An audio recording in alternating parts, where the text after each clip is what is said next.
So you hired a team member and a few short weeks later, they're not a good fit.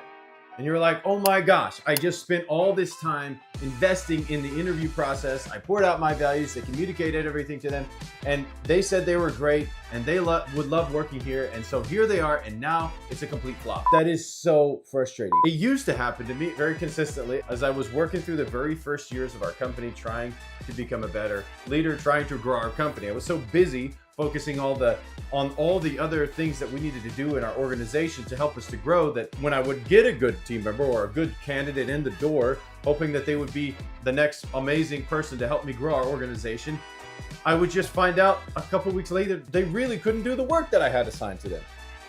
And so I want to help you in this video to be able to eliminate that. My name is Jason Ellinger. I'm the CEO of Package Translations. I've been an entrepreneur for more than 15 years, scaling our business, scaling other businesses, and helping them prosper. And more than anything else, it's specialized in the area of really growing, uniting, aligning a team around a clear vision and helping them move forwards with perfect lockstep values and a clear vision of what we're all trying to accomplish together, making sure that everyone is pulling at their levels with the same intensity. And so I want to share that with you today. And in particular, I want to talk about the 90-day probation period. I just did a webinar talking about how to hire incredibly well. And it takes a lot of time. So I understand the investment is large. And if you want to know more, just go watch that video on hiring. We're not going to talk about that part in this video because I want to talk about what happens directly after hiring that's going to help you win. I have been leading now for more than, goodness, at this point, 20 years.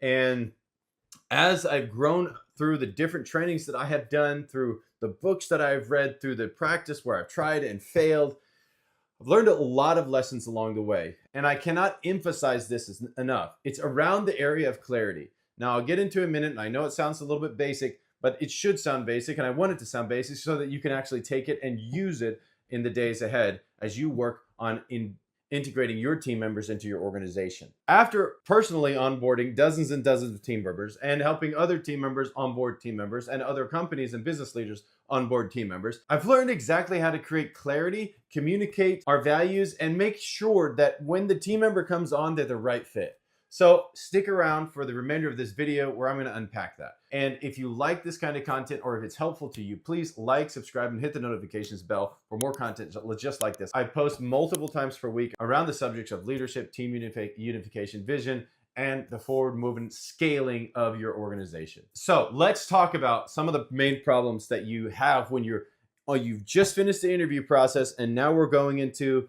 launching the team member into our company. What are some of the main problems that we see right at that juncture that we can eliminate or that we can work through very quickly to make sure that we can either move on back to the interview process or really help that team member integrate very, very deeply into our organization. One of the biggest problems that I see leaders do, because we're busy, we've got tons of stuff on our plate. We've just gone through a lengthy interview process. And now we got, okay, you're good. You said you could work here. We think you can work here. Here's your contract. Sign that, fill out your W-2, and let's get to work. And they just go straight into the work without any more explanation of what the company is about and why, and how it operates, and what the systems in the organization are. And they're like, okay, you'll just learn it along the way. So many leaders make a mistake in this area, and this is one that we can eliminate. We'll talk about that in a minute. The next problem I see is that after leaders get the team member in the organization, they feel a lack of alignment because they're not aligned. The team members feel a lack of alignment, and the leaders feel like they're not aligned with the team members, and they're exactly right because they haven't spent the time doing the activities necessary to make sure that they're integrated and aligned and can push forward together. Okay, that's the second problem I've seen. The third top problems that I've seen is before a team member is there even 3 months, the leader already starts to experience big problems. And they take those problems, they're like, oh my gosh, what do I do? So what do? They go home and tell their spouse about it, and the team member's not even aware of it.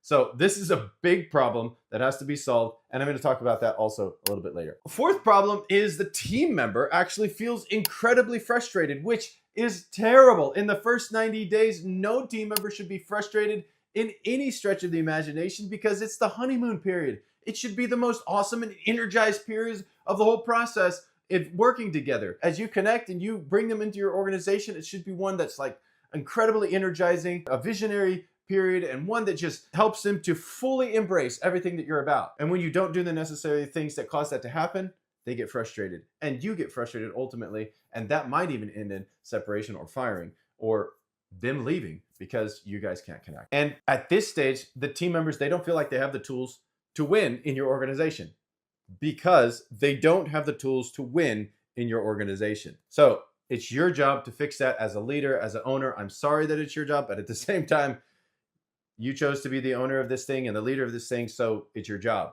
Everything rises and falls on leadership. There was an old Jewish tradition back in the Bible days where they would take a new king or a to-be king and they would anoint his head with oil. And they would pour the oil down on his head and it would go down on his head and it would flow through his hair and down on his beard and drip over him, like anointing him with oil, symbolizing that as goes the king, so goes the kingdom. So as you lead, so will your team be led. And that's the connection I want you to get with what I'm talking about here today is as you lead, so your team will be led. And now so many of us, we're not born leaders. We have to learn this. We have to learn this stuff, how to actually be a great leader, how to engage a team, how to align a team, how to unify them around a vision and charge forward together. How to do that. It doesn't come natural to us. So this is part of the stuff that I'm teaching and working and helping leaders see and work through. It's one of the things that's been the greatest blessing in my life, being able to be impacted by an environment of a team members that actually have those characteristics. And as such, we want to share that with the rest of the world. We want to share that with other teams that would like to be aligned and be able to move forward together, creating an amazing outcome, making dreams come true in your life and in mine. What happens directly after you hire? So we've signed the contract, we filled out the W-2. It's like, all right, this dude or this lady is coming to work with our company. First, what we do is we create clarity. I think everything in business is some way derived from clarity or being clear or being poorly or being unclear and not communicating in a way that actually connects with your team members. In fact, the motto of our company, the power to understand, we create clarity that helps people move their lives forwards. That's for our translation company. We actually create clarity. We believe very deeply in making sure that every person is clear, exactly clear. We believe even to be unclear is to be unkind. So if you're saying stuff in a way that sounds nice, but you're actually hoping the person understands that they need to get their butt moving and actually do their job, then you're being unkind. So in any case, we need to get to this point of clarity with our team members. And don't jump off the video right here because now we're going to get into the meat and potatoes of this video. So how do we create this clarity that our team members need to make sure that they're an excellent fit right off the bat and that they get integrated into our organization? First and foremost, that Monday when they come into your office, you hired them on Friday, they come in on Monday and you're like, all right, what do? We do a values dump. We get very, very intentional about all of our values. And we go through, if you have to spend the entire day or 2 days talking about and explaining what your values mean to this team member, it will be well worth it. First of all, a values dump. That is the first and foremost thing that you do when the team members come in. You don't start them trained to get their job, do their job. You train them why their job matters. Why is it important? What is the driving force behind why you actually do this work? And you explain that in great detail. You give examples. You do at least 3 to 4 sessions on your values in the first 2 weeks of them being in your organization. You'll get to the training and that's going to be part of the work. But first and foremost, you bring them on and you create crystal clarity around why you work. And if you don't have clarity around why you work, you got to get clear. That's your job as a leader. And I know I'm putting a lot of weight on the leader, but again, everything rises and falls on the leader. Just like they did in the Bible's day. They pour the oil down over the head and it dripped down on the beard. As goes the king, so goes the kingdom. You have to be the leader your company needs you to be in order to be able to win over time. So you have to create perfect clarity around why you're doing the work you're doing. If you're just doing the work to make money, well, you need to be very clear about that. You're probably not watching this video if you're doing that, because I don't believe that you should just be in business just to make money. So you should have a mission-driven organization, and I'm going to be talking about that more in videos to come. So as you bring them into your organization, you do a culture dump. What is it that you do? Why is it that you do it? And how do you do it? And these are all core values. These are values that you have talked about and you have hammered out with your team in advance. And I have a series that talks about this, about answering the 6 questions that matter in business. And you can go back and watch those videos. I'm going to be doing some more clarity around these subjects in the future, because it is a complicated and challenging subject to work through for many, many people out there, because it has to do with basically purpose. What, why do we do this stuff? Why do we do anything? And so you, as a leader, defining that very clearly for your team member first and foremost means that you have to know it, and that you have to know it well enough to be able to impart it to your team member very clearly in a way that they can understand it, and then that they can be inspired by it, latch onto it, and deeply embody it. Okay, so that sounds like a tall charge, because it is a tall charge, because it is a challenging thing that we do in business, and that's called leadership. And so that's one of our core functions as leaders, to make sure that every team member at every level knows why they do what they do. And the first thing that you must do if you're bringing a new team member into your organization, after you've gone through the hiring process and done it exceptionally well, is to go start this 90-day probationary period. I don't think hiring is completed until the probationary period is done, but for communication's sake, you start after you've gotten through the hiring process, in the interview process, and you've got them into your organization. And now we start a 90-day probationary period, where the first thing we do in that probationary period is say, all right, this is who we are. This is why we do what we do. And this is how we do it. This is not a 30-minute conversation. This is a long and very detailed explanation that you have with your team member, a dialogue actually that you have with your team member, helping them to understand very clearly why you do what we do. And there could be emotions that come out of this.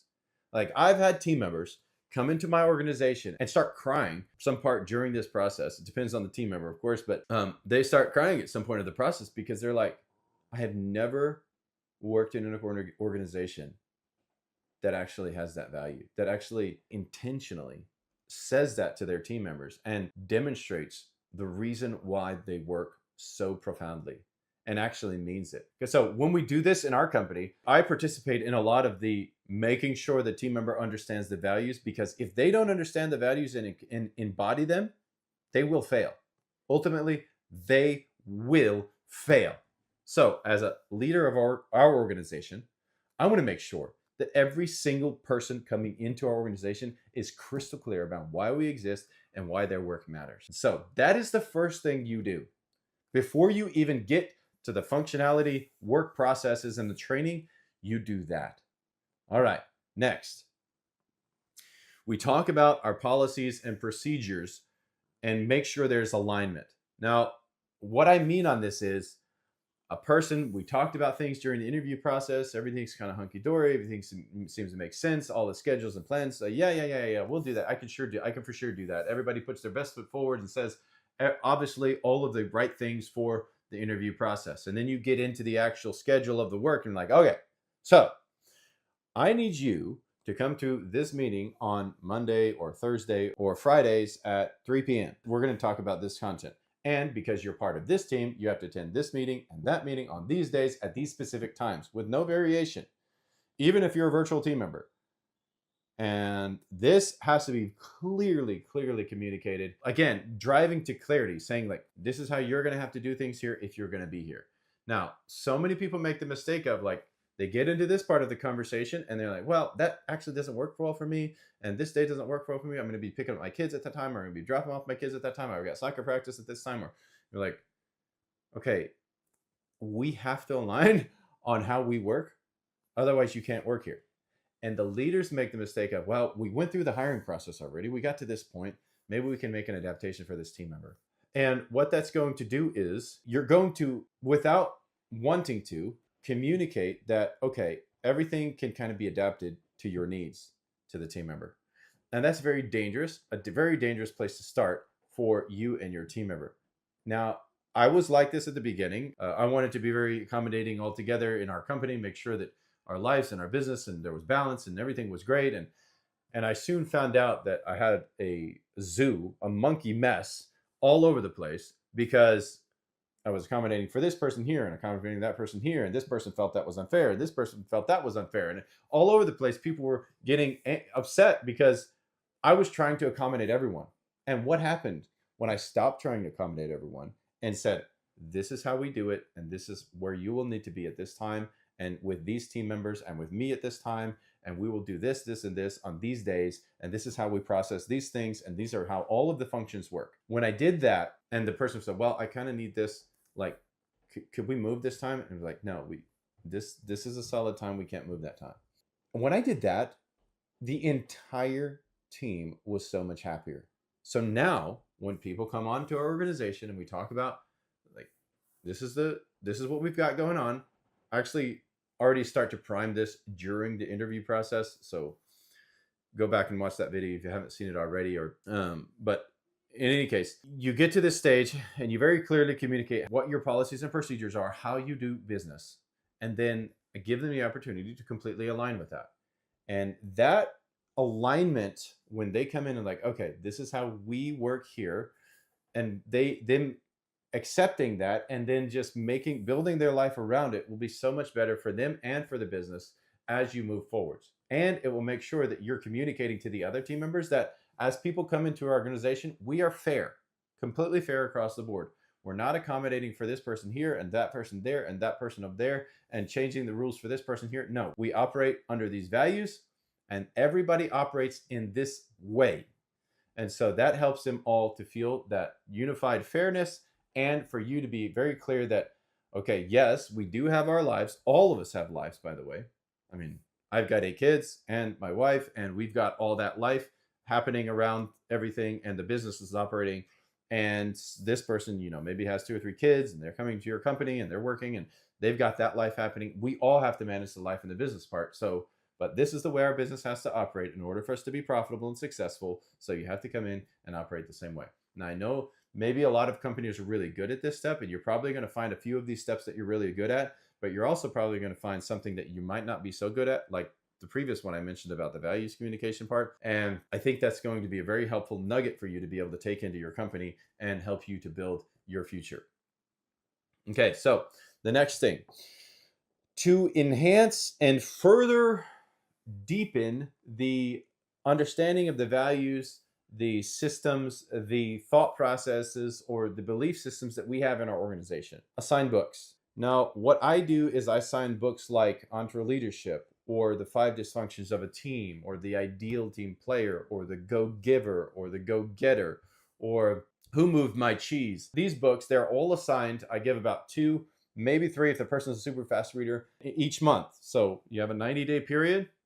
They're going to get 2 books per month for that 90-day period minimum to be able to work through and to be able to learn a deeper understanding from somebody else's mouth of the values that you have, the characteristics that you want to see in your organization. And you get to choose the books. I'm going to post with this video a list of books that I use that we choose from, but you get to choose those books and you assign those during the 90-day period. So I'd recommend at least 2 books per month, and you can give them a little bit of time each day at the end of their workday to read. And it's just like, okay, so you've been assigned this book. We need to make sure you've got it done by the end of this month. So you need to make sure that you get this book done in the next 2 weeks and that book done in the next 2 weeks. So we need to make sure that you're having time to read this. So part of it you can read on our time, and the other part you need to read on your time, maybe at home or somewhere as you're going through the onboarding process, as you're going through the 90-day process. You need to be taking and reading these books, because they're going to give you a deeper understanding of why we do the things we do here and how we expect our team members to behave. And so not just coming from your mouth or the mouths of your leaders, but also from the pages of these books, helping them to really get a deep understanding of why you do what you do. And I'm a big proponent of reading. I believe if you're not reading, you're not leading. In the past few months, I've read probably 5 books at this point over the past 2 months. And I think everybody should be reading it, and it greatly enhances our ability to understand more comprehensively a value or a system or just another thought process and idea. And so having those books assigned for your team members during the 90-day period is vital. Make sure you take care and do that step. And again, the book should be assigned about something that explains a value that matters to you and your company. And you want the team member to really embody that. And you communicate that when you give the team member the book. Like, this is a book about this, and you need to have read it, by the way. If you don't assign books that you haven't read, it just makes you look hypocritical. because then you can't even have a conversation around it. So after they've read the book, they need to return the book, and then you need to have a conversation about what was in the book to help them make sure that they understood the principles of the book, the concept of the book, and how that connects to you and your organization. I know this sounds like a lot of work, right?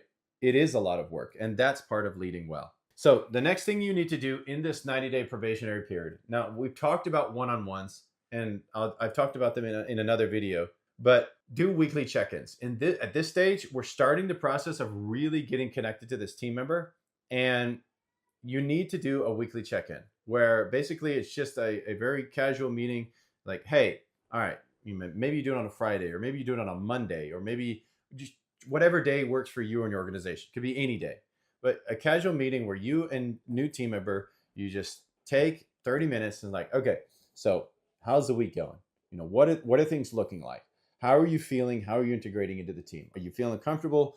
Do you feel safe? Do you feel like you're understanding the values? Is there something you're missing? And you do that once per week for each week of the 90-day period. So that's a weekly check-in. It's not hard. It's not complicated. Just a casual conversation where you're connecting with the team member. You're specifically setting aside 30 minutes, like, okay, anything goes. What are you feeling? What are you thinking? How are things going? And, a lot of times in this one, you'll hear, well, I'm feeling a little bit of overwhelmed. There's so much information to learn. There's so many systems to understand, and the values and all these things. It's just like a lot. And you're like, yeah, you need to reaffirm that, yeah, it is a lot. Coming into a new relation, you're like essentially building a new relationship. And so there's so many dynamics around that. It's a little challenging and kind of daunting. And just acknowledging that, and sometimes affirming that with your team member is very, very comforting. And it helps them to know that ultimately you care, you understand, and helps you also to understand some of the stresses that they're under. And maybe they'll even share some things about their life and what's going on that can help guide your thoughts on how you can be maybe enhancing communication or helping the team member in some way, shape, or form to make sure they're integrating successfully into your organization. All right. This is something that I want to just kind of emphasize. I have been doing 90-day probationary periods for new hires for a really long time now, like 7-8 years. And at this stage, I've learned a very key rule that I really need to be paying attention. So about my company, we grew. I had just a couple team members. I have like 10 team members. Now I have 16 team members in our organization. And as we grew, I had to assign other leaders to help me with the onboarding process, the training processes, the communication and value process at different places at different times. And as you grow, that will inevitably be a part of what you do, because everybody gets more busy, everybody gets different roles, and everybody has different things on their plate, and you're juggling different tasks at different times. So you're going to have to involve other people in the process. But what I learned is at 45 days, it's kind of like our company is has a 45-day rule. I don't know how else to explain it other than the 45-day rule. That if the team member is going to win, is they're going to be successful in your organization, at about 45 days, you'll know. They will be very latched onto your values. They will start feeling much more comfortable with the schedule, with the process for the work, with the technology, with the team, and everything will start to feel much more unified and clicking at 45 days, or it won't.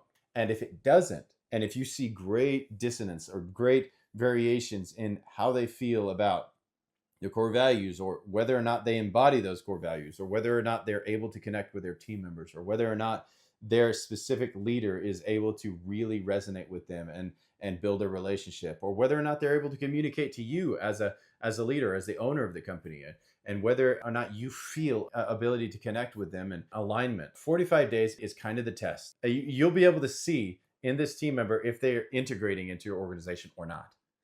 And if they're not, you need to pay very close attention. You need to find out why, and then you need to find out if it's time to part ways. Because the probationary period is 90 days for a reason.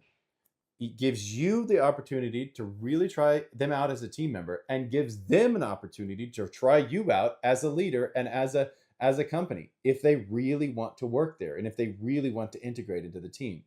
If they're going to integrate into the team, you're going to be able to see it at 45 days. And beyond that, it's just going to be pretty much like, okay, at 45 days, we've got a very, very clear understanding that this person belongs here. But if they don't, you're not feeling that, Pay very close attention and start to dig in. Maybe a leader poorly communicated the values to the team member. Maybe a team member didn't fully explain how to do something because of their personality types clash and they don't really mesh well.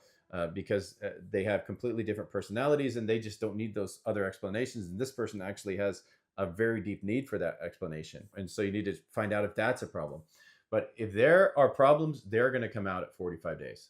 And you're going to feel them as a leader, and the team is going to feel it. So if you have a team leader that this member is a part of, then you as a leader need to be communicating with that team leader and say, hey, so new team member so-and-so, how they doing? How are things looking? How are we feeling about the integration? They're like, they're doing great, man. They're on fire. They're kicking butt. They're integrating. They know the work that we're doing. They've brought these cool skills into the process we didn't have before. They brought this knowledge base that we didn't have before. They've got this experience. This is really cool. We're doing great. Or that leader says, you know what? I'm not feeling it.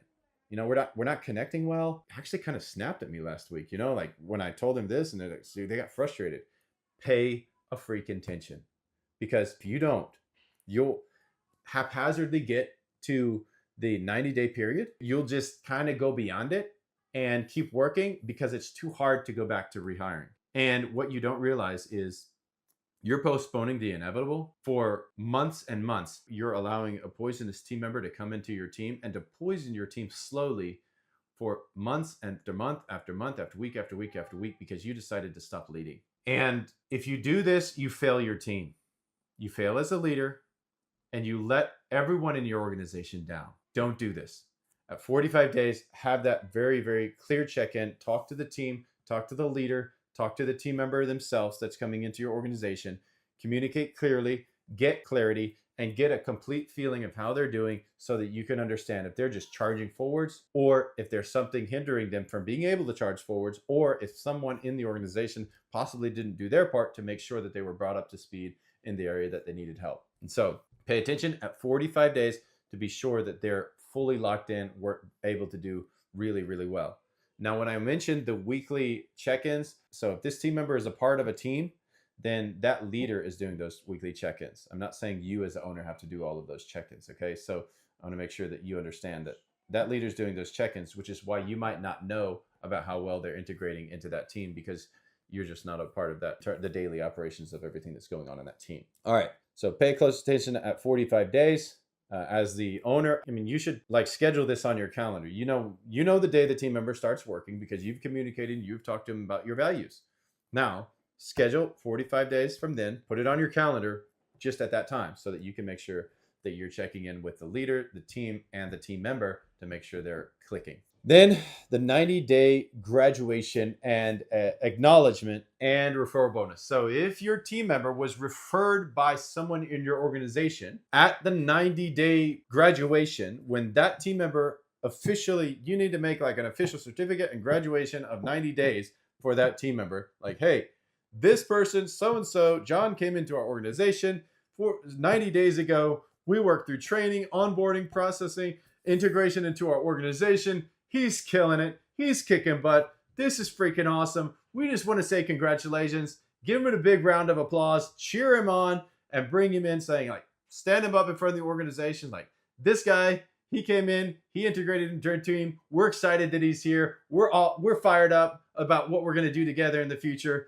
Let's get after it. You can talk about some of the things that he's done at this time and some of the things he's learned, and maybe ask him some comments about any of his experience so far and his team, and get his team leader involved in the conversation so that you can just really be okay, he's one of us now. And then at the end of that, it's all right. And over here, we have Christina, who made the referral. She said when we were looking for the team members back when we were hiring, that she knew somebody who knew somebody, and they got that person into the interview process and freaking nailed it. And so as such, we want to pay out the referral bonus, and you take the cash right there in front of everybody in the meeting and count it out together as a team. 100, 200, 300, whatever your referral bonus is, you count it out loud in front of the team and give it to the team member and cheer together and make it cheesy and make it funny and make it a little bit awkward. If you, it always feels a little bit that way. I know it feels strange, but people value that deeply. And then they get charged up and oh my gosh, our leadership, whenever we refer somebody, they actually follow through with these referral bonuses. This is freaking ridiculous. I love working here. And they even feel that much more charged up about it. And so it's just a really cool electric thing that you can do during your meeting that can really bring people in and really helps them to integrate and just to feel that you care because you do care, that you share, that really bringing team members into the organizations is unbelievably valuable because that team member has incredible intrinsic value and they're going to be sharing that with the rest of the organization, helping you grow together. So bring them in, 90-day period. Make sure you go through all of these steps. Just real quickly, I'm going to go through them again. Do the values dump and get complete alignment. That's 3 to 4 sessions, at least in the first 2 weeks. Make sure you spend a lot of time around this. Do the policies and the procedures alignment. That's 2. The third thing is make sure you assign books to enhance their understanding of some of the things, the principles, the ideas, the values that you've been communicating. That's 3. And 4, do the weekly check-ins. Have your leader do a weekly check-in, casual conversation. We're just talking through how they're doing, how they're feeling, making sure they're understanding everything. 5, there is the 45-day rule. Make sure you pay attention as the ultimate leader at the 45-day point of the ultimate hiring person. Make sure you're paying very close attention at that point, because if there are goblins, they're going to be in the work process or in the integration. They're going to be showing up at that time. Pay close attention, watch out, and deal with them at that time. If you have to end up in separation, you have to act at that time. Otherwise, you're going to be allowing poison into your team, and that's going to do it long term. Anything that poisons the team long term inhibits their effectiveness. Don't allow that to be a part of your reality. Be a great leader. All right. And then the 6th thing is the 90-day graduation and acknowledgement. Make sure you do that. Make sure you do the referral bonus. Make it cheesy. Make it awesome. Build some electricity into that meeting, and just make it a really fun event and where the team members feel loved because they are loved, and do a great job leading that for your whole organization. And you will have so much better results. You will eliminate gaps in clarity. You will eliminate the need to rehire. You will energize your team, helping them understand the values behind your company, and you will energize your team to help them understand that bringing on team members is super valuable, and you give that a referral bonus out. I mean, all of this thing, it's just such a fulfilling thing to see a team member to come in your organization and truly prosper.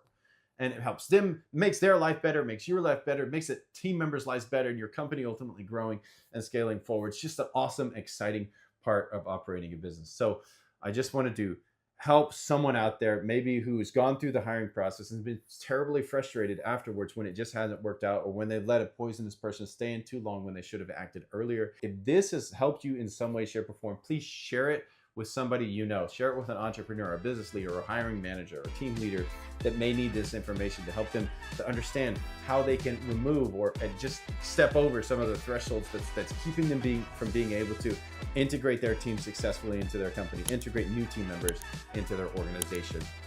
And so please like and subscribe, hit the notifications bell. So thank you so much for watching, and I look forward to seeing you in the next one. I help teams integrate and businesses grow. If you want more of that and content just like that, like, subscribe, and hit the notifications bell, and I'll see you in the next video.